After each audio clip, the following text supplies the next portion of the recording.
نے سوچا ہوگا کہ بازنطینی قلعوں میں پلنے بڑھنے والی شہزادی نہ صرف سلطنت عثمانیہ کے سلطان کی بیوی ہوں گی بلکہ ایک عظیم سلطان یعنی سلطان مراد کو بھی جنم دیں گی۔ یوں تو تاریخ میں بہت سے عظیم سلطانوں اور ان کی بہادر خواتین کا ذکر ہے، اور اگر بات ہو رہی ہو سلطنت عثمانیہ کے سلطانوں کی تو صدیاں گزرنے کے بعد آج بھی سبھی کردار آڈینس کے دلوں میں زندہ ہیں۔ جی ہاں، ہم بات کر رہے ہیں ہولوفرا خاتون کی، جو کہ یرحصار کے گورنر کی بیٹی تھیں۔ ہم نیلوفر خاتون کو اورحان غازی کی پہلی بیوی اور سلطان مراد کی والدہ کے طور پر جانتے ہی ہیں۔ نیلوفر خاتون کا اصل نام ہولوفرا تھا، جبکہ مسلمان ہونے کے بعد ان کا نام چینج کر کے نیلوفر رکھ دیا گیا تھا۔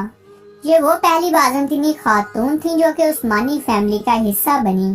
ہولوفرا کی والدہ ان کے بچپن میں ہی انتقال کر گئی تھیں، جبکہ ہولوفرا ابھی 11-12 سال کی ہی تھیں کہ ان کے والد اس کی شادی سیاسی فائدے کے لیے بلجیک کے گورنر کے ساتھ کرنا چاہتے تھے۔ جب وہ پہلی دفعہ شادی کے ڈر سے بھاگی تھی تو ان کی ملاقات اورحان بے سے ہوئی تھی، جب اورحان بے شکار پر نکلے ہوئے تھے۔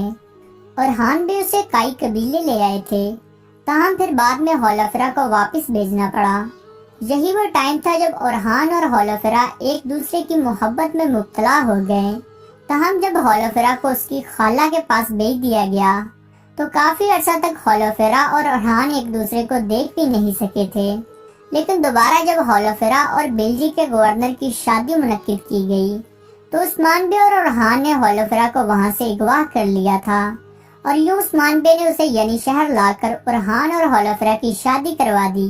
لیکن آج تک کسی بھی بازنطینی بک میں یہ ایکسپٹ نہیں کیا گیا کہ ہولوفرا کو اغوا کیا گیا تھا۔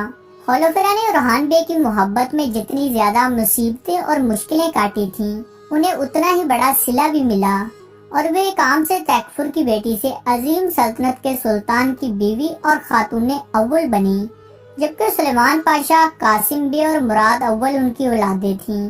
جی ہاں، عظیم سلطان مراد اول بھی ہولوفرا کے فرزند ہی تھے۔ نیلوفر خاتون نے اپنی زندگی میں بہت سے فلاحی کاموں میں حصہ لیا، بہت سی مسجدیں اور درگاہیں بنوائی تھیں، جبکہ انہوں نے بہت ہی سادہ زندگی گزاری۔ 1362 میں جب اورحان بے کی وفات ہوئی تو نیلوفر خاتون اس وقت والدہ سلطانہ تھیں، جبکہ مراد اول اس وقت سلطان بن گئے تھے۔